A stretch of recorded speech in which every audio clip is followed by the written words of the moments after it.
প্রধানমন্ত্রী তারেক রহমান সাহেব যে ভদ্রতা দেখাচ্ছেন, তিনি যেভাবে নীরবতা পালন করছেন এবং প্রায় সব ক্ষেত্রেই নিত্য নতুন চমক তৈরি করছেন। আর কন্যাকে রাজনীতিতে তিনি অগ্রগামী করছেন। তারপর বড় বড় চেয়ারের পরিবর্তে ছোট ছোট চেয়ারে বসে তিনি কাজ সারছেন, যেখানে সেখানে গাড়ি থামিয়ে দিচ্ছেন, যেখানে ইচ্ছা সেখানে তিনি হেঁটে হেঁটে চলে যাচ্ছেন। বইমেলা থেকে তিনি হেঁটে সচিবালয়ে চলে আসলেন। এই ধরনের কাজ তিনি যত বেশি করছেন, ধরে নিতে হবে যে তিনি দীর্ঘমেয়াদে ক্ষমতায় থাকার জন্য জনগণের যে সন্তোষ, বিশ্বাস এবং আস্থা অর্জনের চেষ্টা করছেন। এটি তার রাজনীতির একটি দিক। এটির কাউন্টার যে দিক, এটি যদি আপনি কল্পনা করেন, তাহলে আপনি দেখতে পাবেন যে ইতিমধ্যে তিনি যে সিদ্ধান্তগুলো নিয়েছেন খুবই দ্রুত, এত দ্রুত যেটি তার প্রতিপক্ষ কল্পনাও করতে পারেন। তিনি যেভাবে পুলিশে পরিবর্তন এনেছেন, যেভাবে সেনাবাহিনীতে পরিবর্তন এনেছেন, বিচার বিভাগে পরিবর্তন এনেছেন, মন্ত্রণালয়গুলো সাজিয়েছেন, একজন মন্ত্রীর পেছনে একাধিক উপদেষ্টা, একজন মন্ত্রীর পেছনে একাধিক প্রতিমন্ত্রী যেভাবে লাগিয়ে দিয়েছেন, তাতে করে দাপট দেখাবে, লম্ফজম্প দেখাবে, হাম্বিতম্বি দেখাবে, বা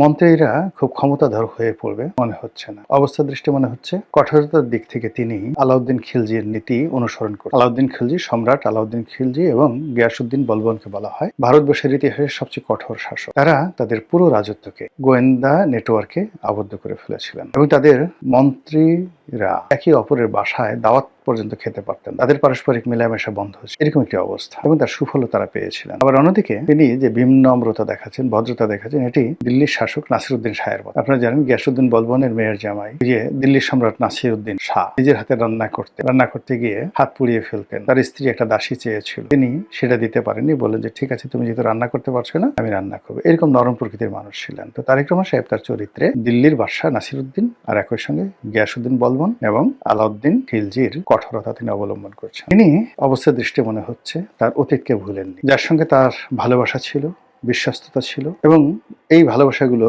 যেগুলো এখনো পর্যন্ত অব্যাহত আছে, তাদের সবাইকে তিনি তার আশেপাশে রেখেছেন। আর যাদের সঙ্গে তার অতীতে ভালোবাসা ছিল কিন্তু এখন ভালোবাসা নেই, তিনি ইতিমধ্যেই এরকম একটা ব্যক্তিত্ব প্রদর্শন করছেন যে অনেকের ঘুম হারাম হয়ে গেছে। আগে যারা হাওয়া ভবনের সাথে সংশ্লিষ্ট ছিল কিন্তু এখন নেই। আগে যারা বিএনপি চেয়ারপারসনের সঙ্গে ভালো সম্পর্ক ছিল কিন্তু এখন বিএনপি চেয়ারপারসন নেই এবং তারাও বিএনপি রাজনীতির সঙ্গে নন। তাদের সবাই দোয়া ইউনূস পড়তেছে যে ইউনূসের জমানাতে আমরা এসেছিলাম, ভালোই তো ছিলাম। এরকম একটা দ্বৈত যখন অবস্থা চলছে, তখন রাজনৈতিক কর্তৃপক্ষ হিসেবে যারা প্রকাশ্যে আছেন তাদের অবস্থা কি হবে? সঙ্গতির কারণে এদের উপরে তাপ আসবে, চাপ আসবে। ইতিমধ্যে আপনারা দেখেছেন যে রুমিন ফারহানা তার নির্বাচনী এলাকায় ব্যাপকভাবে লাঞ্ছিত হয়েছেন, অপমানিত হয়েছেন, এবং এভাবে যদি চলতে থাকে তিনি এই ঢাকাতেও আগামীতে খোলামেলা চলাফেরা করতেন। আওয়ামী লীগ জমানাতে যেভাবে দিদারসি শেখ হাসিনাকে গালাগাল করতেন, যেভাবে ডক্টর মোহাম্মদ ইউনূসের জমানাতে গালাগাল করতেন, এমনকি ডক্টর মোহাম্মদ ইউনূসের জমানাতে যেভাবে বিএনপির সমালোচনা করতেন, সেটা অবস্থা দৃষ্টি মনে হচ্ছে তিনি পারবেন না, একেবারেই পারবেন না। তিনি যতই হাঁসের মালিক হন,